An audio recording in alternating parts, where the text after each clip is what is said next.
Hi, everyone. So I want to talk today about what are called behavioral challenges, writer's block, just some general writing strategies because trust me, I've seen a lot of writers in a lot of different countries, even in a lot of different languages. And these include undergraduates, graduates, PhD students, postdocs, professors, bewildered freshmen, creative writers, poets, fiction writers, playwrights, nonfiction writers, any type of writing in general is going to face pretty much the same challenges. The fun thing and the interesting thing about human beings is that we're all pretty much the same, right? We all have the same insecurities, the same fears, the same um, strengths in a lot of respects. And so, in that sense, we can kind of make general statements about humans in general. And this is cross cultural. This is cross language. It's actually pretty fascinating to me.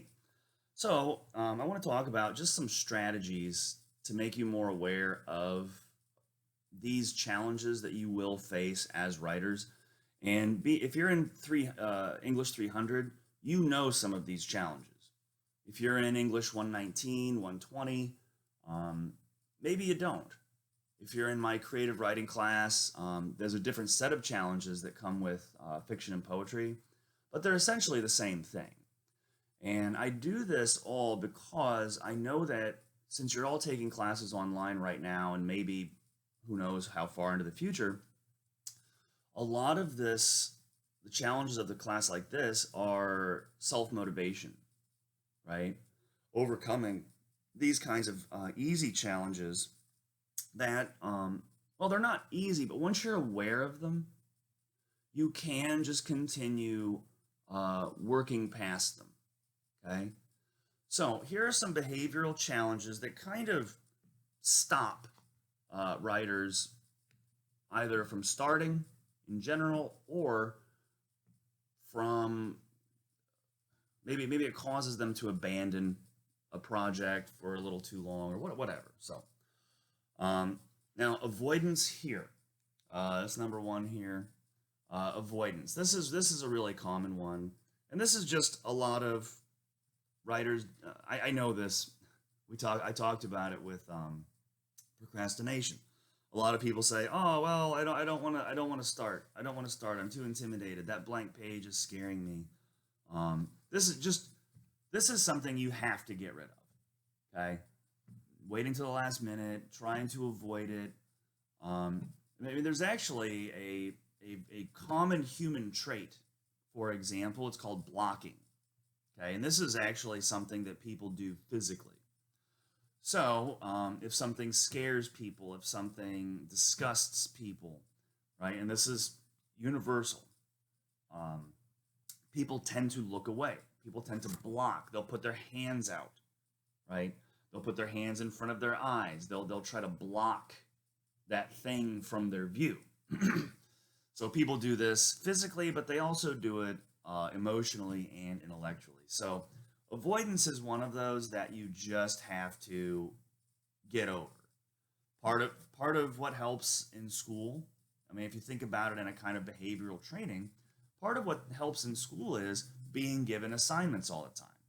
You know, you might think, oh, schools, I have all this homework I've got to do, and my professors are so mean, and it's not like we want to grade all that stuff, but we also do know that proficiency in any class, any genre, any discipline, any major comes from practice. Okay. So, one easy way to get rid of this avoidance problem is to do your assignments. Okay. Now, distraction. I do not need probably to tell all of you about the many, many, many types of distractions available to us now with the advanced technologies that we have. Distraction when I was an undergraduate was a very different thing because the internet was brand new, right? There wasn't, Google didn't exist. You couldn't just type in random stuff and find a YouTube video with cats fighting bears. You couldn't do it. Distraction might have been something as easy as, I'm going to go look out the window. I'm going to go read this other book. I don't want to do this, right?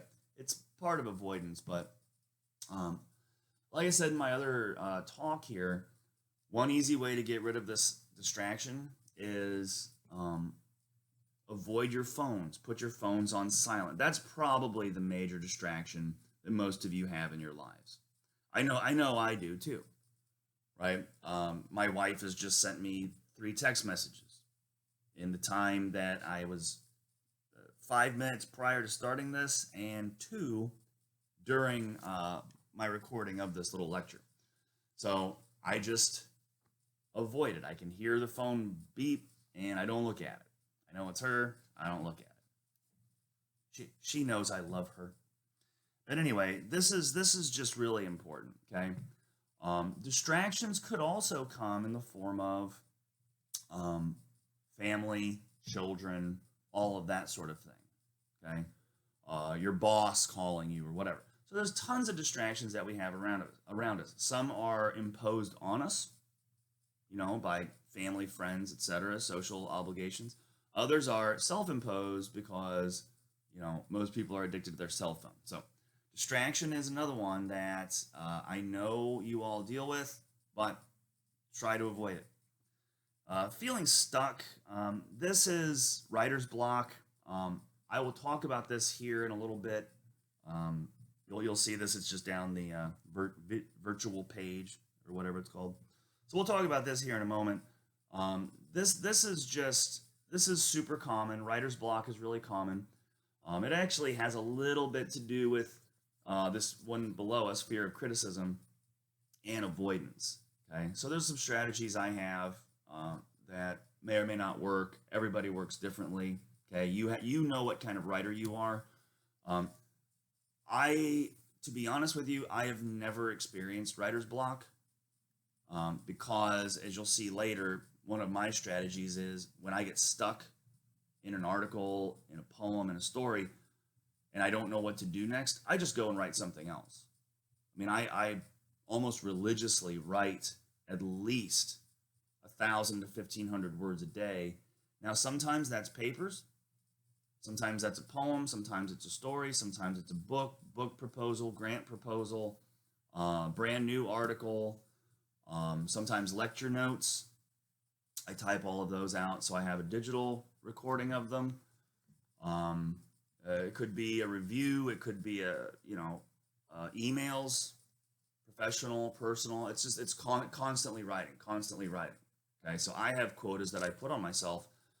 So I've never actually felt stuck, but I know that a lot of people do.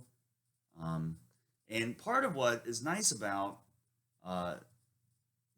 avoiding this writer's block dilemma, for me, I get rid of this sense of perfectionism. Okay, I know that my first drafts aren't going to be perfect. When I send an email, okay, I know it's not perfect. It probably has a few typos in it. So I know that everything I do, everything I write, doesn't have to be perfect in its first draft, because I know I have to go back and revise them. Okay, so this idea of perfectionism in your writing, don't let that stop you. What you're trying to do in any class, really, is you're trying to generate a first draft. Okay, that first draft is never going to be perfect. Do not worry about that. Once you've got your first draft, then you have the raw materials by which to create the second and the third. And, if you're a professional writer, if you're writing a story for publication, you're going to go up to about the 20th draft. Okay? If you're a poet writing a poem for trying to get it published, it's going to go through about 20 drafts. That's standard. Okay? So don't worry about perfectionism, because perfectionism comes with revision. Okay? Now, another thing that people, and this is more when you get out of school, I know that this will tend to stop a lot of younger writers, especially creative writers, and that is fear of criticism. People don't want other people to see their work. They think, oh, well, I write for myself, and This is what I tell all creative writers, especially. If you are writing stuff that you do not intend to show other people, that's called a diary. That's not writing. It's not poetry. It's not fiction. It's not nonfiction. It's a diary. Okay. So for this class and the classes I'm teaching, be it 119, 130, 300, whatever. Okay. The real criticism is going to come from me. Okay. So please understand that I'm here to support you. Okay. I might be critical, but it's to be helpful. Okay. I'm never going to put you down or, make you feel bad because there was a dangling modifier in a sentence or whatever. I'll circle it. I'll say, stop doing this. Pay attention to punctuation. And it's meant to make you a better writer. It's meant to make you more self-aware, okay, of the things you're doing right, but more so the things you're doing wrong, okay? I don't like to sit there and heap praise on writers and, oh, this was a beautiful sentence, and, oh, wow, your word selection was great. No, because at the end of the day, you learn more from kind of surgical criticism of your writing than you do by being praised. That's just standard. That's just the way I learned how to write. Okay, so don't be afraid to receive criticism. That's how we become better as human beings. That's how we become better as writers. Okay. Now, a lot of students are actually a little afraid of revision. Some of this is because it goes back to the fear of criticism. But I have seen a lot of, especially in creative writing, people who didn't want to revise their work because they say, oh, well, it's perfect. And it sometimes leaves me speechless because I just think, wow, I've never read a perfect book or a perfect text or a perfect poem. Okay.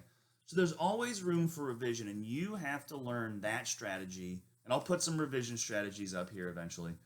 You have to learn that strategy for yourself because all of you are different types of writers. Some of you are going to lean heavy into revision. Some of you not. If you're a slower writer, if you tend toward a perfectionist, right, you might write a little more slowly. Some people write very quickly and then go back and revise the whole thing. Here's a strategy that I do, not for my academic work, but for short stories. I will write out the bulk of a short story. You're talking 15 to 30 pages sometimes. And then I just throw that draft away. I mean, I don't throw it away. It's still a file in my computer, but I don't look at it. And when I start the second version, what happens is it allows me to kind of eject or throw away a lot of the bad ideas. So when I revise it, what my brain is doing is remembering the stuff that sticks out, the good ideas. Oh, okay, I remember that. I remember this. I remember she was doing this. This happened to her. And so therefore, I'm just jettisoning the stuff I don't need.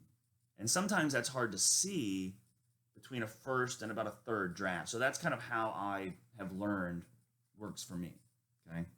So those are some behavioral challenges that everybody has. So they're hard to get rid of. But I think that once you're aware or self-aware of these things, it will make your writing hopefully a little bit easier. Now, the second concept here, and I've talked a little bit about this, and I'll remind you again, discipline. This is super important, okay? If you plan to ever try to become a writer of any sort, okay, discipline is absolutely fundamental. It's absolutely necessary. You will not make it without discipline and without organization. I've talked a little bit about organization in another talk. And this quota, I've talked about this a million times. Let me remind you, if you're doing any type of writing, 300 to 900 words per day should be standard. Now, like I said, I know you've got busy lives. I've got a busy life too. And life is not all work. We have to put time aside to enjoy the brief time we have on this planet, okay? So, yeah, we have to balance these things. But discipline will help to, even by contrast, make those fun times even more fun. So, 300 to 900 words a day. That should be standard issue for you.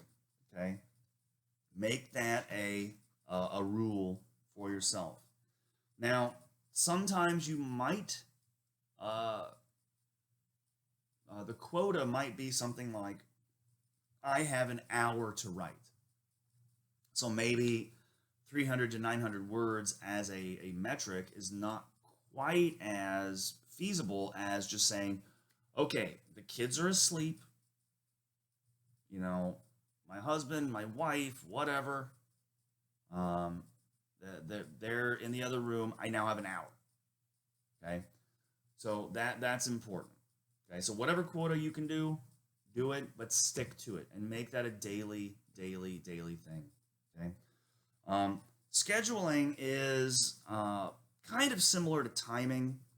Now, this is once again, this goes back to organization. I mean, since we don't technically have class time this semester, the scheduling is all up to you. Now, if you have a job, right, that job schedules you for certain hours per week and, pays you for your time. Okay. But for the rest of your life, if you're just running around unstructured and you think, oh, okay, I'll do it tomorrow. I'll work, at some point in the morning. If you can block these times out, think of it like this. The time that we would normally have been in class, be it like Tuesday, Thursday, Monday, Wednesday, whatever, right? Those blocks of time would have been used for class time anyway. We would have been in class and I would have been talking about this stuff in front of you rather than doing it through a computer. Take those times, right? Use that as your schedule and use those as your writing time. Use those as your research time, okay? These scheduling parameters are really, really important. I mean, I tend to wake up about 5 in the morning. By 6 o'clock, I am usually writing. I'm working on something. And if I have time during the day, I will do that all day. I'll do that for 9, sometimes 12 hours a day. And, and some days I can only work for 2. I know this, right? So my schedule while being open is very fixed in the sense that I know that if I am not constantly writing and working on these projects, nothing gets done. Okay. Timing, like I said, is related to this, but this is more about what kind of writer are you? Like some people can only write in the mornings. After 6 cups of coffee. Some people really like writing around noon, maybe after lunch. I can't imagine I would get too sluggish. Some people write in the evenings. Some people write, one of my professors, the poet, Marvin Bell, he liked to write at like 3 in the morning. That was just when he enjoyed writing. And he's a great poet, so it worked for him. I could not imagine that, but hey, we all have different sense of timing. So, timing. What kind of writer are you? Now, environment is tricky because, like I said, if you've got a family, that environment can be very distracting. It's not like you can just abandon your children for 3 hours to go and, write a paper. You don't want to have the Department of Human Services called on you.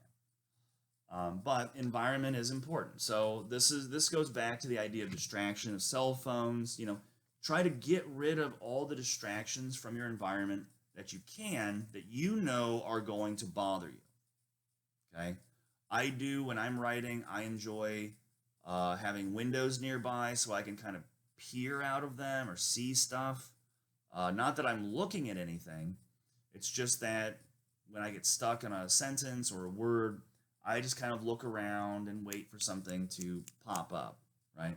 Some people I know for a fact prefer writing in something like a basement without windows, without distraction, just lights above them and a desk, okay? So your environment is based on your ability to manage distractions. Now, sometimes, like I said, those distractions, you don't choose them. They choose you. be it kids, family, your parents, your siblings, whatever. Okay. But in that sense, you have to manage your environment just as much as you have to manage your schedule. And also, it's, environment is, where do you feel most comfortable writing? Some people really enjoy writing at cafes. Some people really enjoy writing on the beach. Some people really enjoy writing in their office. It's up to you. Okay. And that comes back to the sense of commitment to overcome distraction. Now, I meant when I said this about the temporal management theory, this idea of committing to writing. Let's say you write 300 words and you check your phone. You write 600 words and you have some ice cream or whatever. Little things that make you happy, right? That will help to build a stronger sense of commitment to writing, to the project, to just work in general, right? It's not that you're ever going to really love writing. I don't know a single writer who really loves writing because it's really hard work. But all writers I know have an almost perverse commitment to it by completely getting rid of as many distractions as they can. Okay. Now, this next one, if you can binge. Like I said, there are days I know that I can write maybe an hour. It actually makes me nervous when I can't write that much. So some days when I can binge write, I will binge on writing and I will do as much as humanly possible before my brain just kind of gives out. Okay. If you have time to write and research and read and work, do it. Because the next day, something might come up. The future is, of course, unpredictable, and no matter how much we schedule, things happen. Okay? But when you can binge. Now, like I said, if you're in control of your schedule, if you have quotas, if you understand your writing timing, if you have a little bit of management of your environment, you can, and you're committed, when you have that opportunity to binge, you will. And you'll find that the more you do it, the more you practice, the better you'll get at it. The faster the words will come, the more focused you'll be as a writer, the more polished that first draft will be. This is all about the craft of writing, and it's all about practice. Okay? Now, this last little note is more about like longer projects. This is, if you don't know, this is called a pilcrow. It's the typographical symbol for paragraphs. Okay. So if you're writing something, let's say blah, blah, blah, blah, blah, blah, blah, and you kind of hit a dead end, you're like, okay, where am I going next? And you know that you need to start a new paragraph here, just make a quick note. It could be a sentence, a sentence to yourself. Sentence. This digital pen is still kind of hard to write with because I'm not writing on the screen, I'm writing on a little plastic board so I have to stare at where the cursor is and then orient my words thereby. Kind of hard to get used to. But like when I'm writing and I'm going blah, blah, blah, blah, blah, blah, blah, blah, blah, and then I just get stuck. I'm like, okay, what's going next? I'll make a quick note. I'll just say, okay, I think it's going this way, or maybe it's going this way, maybe this way, maybe this way. And I'll just make that note, and then I'll go do something else. And then when I come back to this project, right, I might think, okay, well, no, this is stupid, or maybe this is stupid, maybe they're all dumb, right? But then I know what not to do. I know, okay, well, none of that's going to work, so let's try this, or let's try this, or let's try F, or whatever, okay? So I have these little notes, okay, that I'm constantly interjecting out just to kind of show you this. Just to show you, this is an article I'm working on. It's almost done, but here's the title. I know that I have to fill in this biographical information right here. So I just put it in bold, or I put it in all caps so it's easy to see. So I know that I have to do it. Right, here's an opening quote. And what I do when I'm writing, I mean, I know where this article's going. I know everything I have to cite for it. I know what I want to say in it. But when I'm writing, sometimes I'll write out a sentence and I'll just drop in these X's. Okay, I always make them capital so they're easy to see because I know that blah blah blah blah blah, and I just kind of ran out of the sentence. I need to kind of figure out what the rest of that sentence needs to do. So I'll come back to it. I didn't want to stop writing because sometimes you'll get stuck on a word and you think, oh, what's that one word? I like words, and then you start getting distracted. So then that kills your momentum. Okay, so I just XXX and then I skip and I just go go go.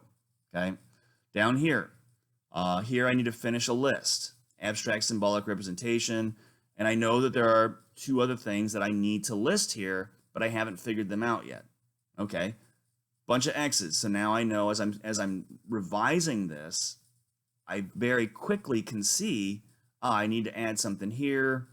And if I don't see those X's, I know that, okay, I'm done with adding stuff. Now I need to revise the language. Now I need to go back in and watch out for, just grammar errors or, minor errors and stuff like that. Okay. So I think that might have been about it. Yeah, so here. Oh, and I want to show you this too, in case you see how these the biography or the reference list here is kind of stuck in the middle of this.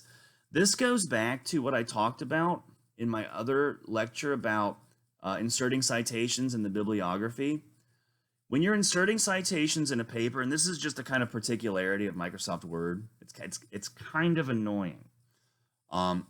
If you generate the bibliography before your paper is done, okay, it'll just stick it at the end of wherever the text is. Okay, so I actually did this on purpose so you could see this. So here's my text, and all of a sudden, here's a bunch of citations just showing up in the middle of it. If I generate another bibliography now, it will actually generate down here. Okay. So when you're actually working on your papers, okay, insert citations, fill out those boxes like I showed you, okay, and then wait until, because the file will save everything that you're working on. Okay, the file will save all those citations. So you don't have to create the bibliography until you're done. Okay, so I just wanted to kind of mention that. It came up the other day, and I noticed it, and I forgot to mention it in that other lecture, but I wanted to mention it here.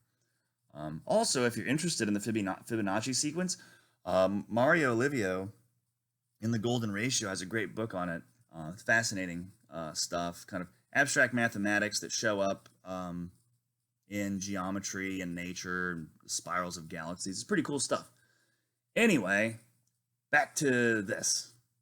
So, paragraph lead notes. Okay, like I said, if you're writing and you get stuck, just do a bunch of X's, right, and then move on. Right. If you get truly stuck, okay, and you have writer's block, well, here are some ways that you can try to overcome this. Like I said, I don't get writer's block, but I know a lot of people that do, and it's hard to overcome. I mean, sometimes it's just the words aren't coming, the words aren't working. Okay, I get it, but there are some methods you can use, and this is, like I said, these cover pretty much most human beings. Okay, most human beings have these same kinds of issues and problems and obstacles. So, how do you overcome writer's block? What I want to point out here, just real quick, notice that this apostrophe singles out the singular writer. Okay, it's not like writer's block, plural. Writing is a solitary thing. Okay, it's hard. It's something you do by yourself. It's something that nobody's going to come in and say, oh, you have writer's block. Well, here, let's try this. No, this is all about you versus the page, you versus the project. Okay. So one thing about writer's block is lower your standards. Now, I don't mean lower them too much. Okay. Because I've seen some pretty low standards in my years of teaching, and you you sometimes question your choice of profession. Anyway, but no, what I mean is this: you're not aiming for perfectionism, right? You're trying to get a first draft. That's all you're doing. Okay, your first draft doesn't have to be perfect. Write, 300 to 600 words a day. Lower your standards a little bit, and I promise you that you'll start to train yourself to write more efficiently and to just write in general. Okay. Another strategy would be this kind of divide and conquer. This goes more with larger projects, but for example, in my English 300 class, if you're in that class, you'll be doing grant projects. Okay. And these grant projects actually have about 4 different sections. So if you're thinking about, oh my God, the whole grant project, oh, I'm freaking out, just slow down, calm down, and think, okay, I'm going to do this section, this, and you're just breaking it down into parts. If you're writing a book, same thing. The book is going to have chapters, right? You might have a general picture of where you want the overall book to go, but I promise you that as you write chapter 1, right, it's going to start to change, and what you thought chapter 2 would do is going to be different, and then chapter 3 is going to, and by the end of it, right, the book is going in a totally different direction than you thought it would originally. Okay. Same with poetry books. Same with anything you're going to write. Okay. But it's about getting that first chapter, that first draft done. Okay. Divide and conquer. This one I think is probably less useful.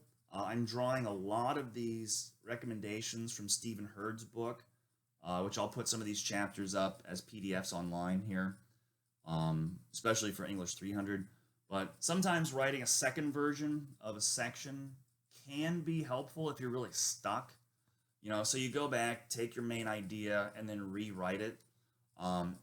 This I would recommend for poets, but I'm not sure I would recommend it for like academic writers because of the time involvement.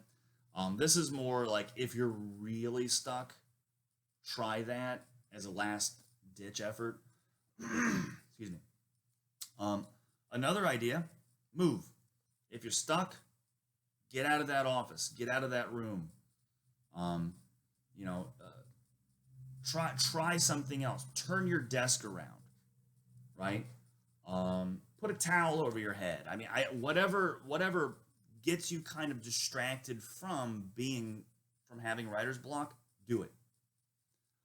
This next one is actually pretty useful because you might have a really good idea in your brain, right? And you might think, okay, I am going to write about this.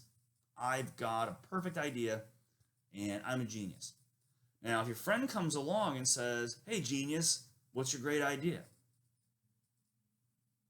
And then there's silence and you're like, well, you see, there's this,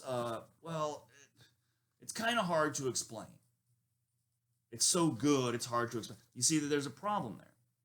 If you can clearly and pretty concisely explain the main purpose, the main point of your paper, of your article, of your project, of your book, by conversation with friends or peers in the class, then you can rest assured that you probably know what you're talking about, right? If you're having trouble, though, enunciating it from idea into speech, you're probably going to have just as much trouble translating it from idea into word on a page, okay? So that is actually a pretty useful one in my experience. There's another one called free writing. If this one is useful, I actually don't do a lot of free writing, but I know some people that do. It would be something like this, okay? If you're really stuck, take a timer, put it for 10 minutes, and then just in your paper or whatever, or maybe even a different file, just write everything that comes to mind. Don't worry about it making sense. Okay? It's just about getting words on the page more than it is about anything else. Okay? So take that 10 minutes and use it. Just write, whatever, and then take a little break, go back to what you just wrote, and then say, okay, is there anything in there that I can use? Because if there isn't, okay, then that was wasted. So then you might have to try something else. But sometimes in free writing, you'll actually kind of it'll be like gibberish, aha, gibberish. So you get rid of the gibberish, you keep this idea, and that becomes the basis for the next paragraph, the next idea, whatever, okay? So free writing, but don't do free writing much more than about 10 minutes, okay? As you could see in the section I showed you from my paper, I do skip ahead a lot because sometimes I know, all right, I need to do, for example here, I know that I need to drop in this reference from chapter 12. I'm going to lean heavily on that chapter, okay? I just drop that in as a paragraph note, okay? I know that the next 5 pages right about here are going to be based on findings from this author, okay? But I was like, okay, I don't want to go and do that right now. So I just skipped to the conclusion. And I wrote most of the conclusion. And now the conclusion's all better, pretty much ready to go. Now I just need to do this part. Okay, so that works. It works for any writer. It doesn't matter where you are in your writing career. So sometimes skipping back can also be useful. This is more about revision. If you get stuck in a paper in a project, go back, reread it. Just reread it, and then maybe that'll kind of jostle something loose in your mind as you're reading it kind of forward now. You go back, you read the intro paragraph, and you think, okay, it's pretty good. And then you're reading, and maybe you catch something that you think, oh, that actually doesn't make a lot of sense, or maybe I should move that around. What it's going to do is it's going to recombine all the information that you've already written in your mind, such that when you get back to that section that you're stuck on, it might jostle something loose. And you think, oh, that's what I need to do. That's where the paragraph needs to go, or that's where this method section needs to go. So these are just little tips, okay? The last one, I don't recommend until you've earned it, but take a break, okay? If you're really, really stuck, and I do this once in a while, not in terms of writer's block, but this sometimes helps me to kind of rethink the things that I'm writing. So I'll take a little notepad with me, little notebook, and I'll go for a walk. I'll go outside, I'll go do some yard work, I'll go exercise or whatever. And in the course of that, I notice this. If I go outside, I go for a walk, I'm doing something active. It's not just like I take a break and go watch television, okay? Taking a break means going and doing something else that's also productive, like exercise. That's not a bad thing, right? And during that time, you're allowing your subconscious mind to do some of the work for you, right? And all of a sudden, something might just come up, might pop up in your mind. You think, oh, that's what I needed, right? My story needs a unicorn or whatever, okay? And then you scribble that down, okay? You write that down. This brings me to the very last, but sorry. Take a break only when you've earned it, okay? Or when you're so desperate that you absolutely need to, okay? I recommend when you take breaks to do things like to exercise or to do something productive. It could be take a break, go read a book for another class, go take notes on something, which is the last one I want to mention for all writers of all types, all genres, all everything. Notes. I can say it over and over and over. take constant notes. When you are reading a book, okay, take notes in the marginalia. Okay, the margins. Create marginalia. The notes in the margins are called marginalia. At the bottom of the page, you could, this mark the upper edges of the pages if there's something important. If you were to come and see my library, my home, I've got probably 3,000 books, give or take. I lost 1,000 books at one point. They were damaged in storage, so I should have about 4,000, only 3. Most of them have Post-it notes in them. Most of them have bookmarks. Most of them have things scribbled inside the covers. If you look at the back of books, they have a couple blank pages there. That's a great place to take notes. If you're reading something digitally, you can add notes to a PDF, right? There's a function for that, so that when you're rereading that PDF file, you can see all those little notes. You can track notes in Microsoft Word. There's a function for that. In case you don't know where it is, I will show you very quickly. It is in Review, and as you're going through, I don't want to do it in this paper because I don't want any comments because I don't need them, but you can add new comments, and what they'll do is it will tag this section. Sometimes you can highlight a sentence, add new comment, and it will tag this, and as you're reading it, you can see the simple markup, all markup, no markup, and original. This tracks the changes that you've made, and it allows you to show comments, and you'll see all the changes, okay, that some people make to certain documents. Sometimes an editor will come in and start changing things around, and you can track the changes and see, this is what the editor said, like, this sentence makes no sense. Get rid of it. So they get rid of it, and you'll see in their comments and track changes how that's working, okay? So take notes. If you have notebooks, use them, right? I take notebooks everywhere I go with me. If I don't, and I have an idea for something, what I'll do, I'll type it out on my phone or whatever, and I will email it to myself with a subject line that lists the idea, so that when I get home or whatever, I have now a recorded version, so to speak, of that idea. If you have a recording device on your phone, they all do, and you have an idea, talk it out, right? If you're having a conversation with somebody that you think is really interesting, record it, right?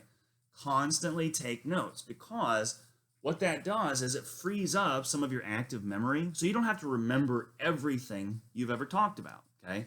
Take notes, take notes, take notes, okay? So this is just a little talk about writer's block, about behavioral strategies that you can be aware of and overcome to help kind of avoid writer's block, but also to help get you motivated to start your projects in general, because these are just good life skills. These don't have to do necessarily with English 300, 130, 119, or whatever, okay? These are life skills that I promise when you make them habits, okay? When you make them habits, just like Aristotle said, he said there are first instincts and second instincts, first habits, second habits. A first instinct would be like a reflex. Like if I snap my fingers in front of somebody's face, they might blink, right? There are second habits that we train ourselves to do, like writing every day, like exercising often, all the good habits that we try to have in life. And these are the ones that are hard to do, right? Because they're sometimes not as much fun. But I promise you, if you start becoming more self-aware of the things that are impeding your writing, overcome them through scheduling and quotas and all that, writing will be easier, the projects will be easier, and I think life in general becomes easier the more you're aware of the problems that are stopping you from even starting certain projects. So I hope this is helpful. Thank you.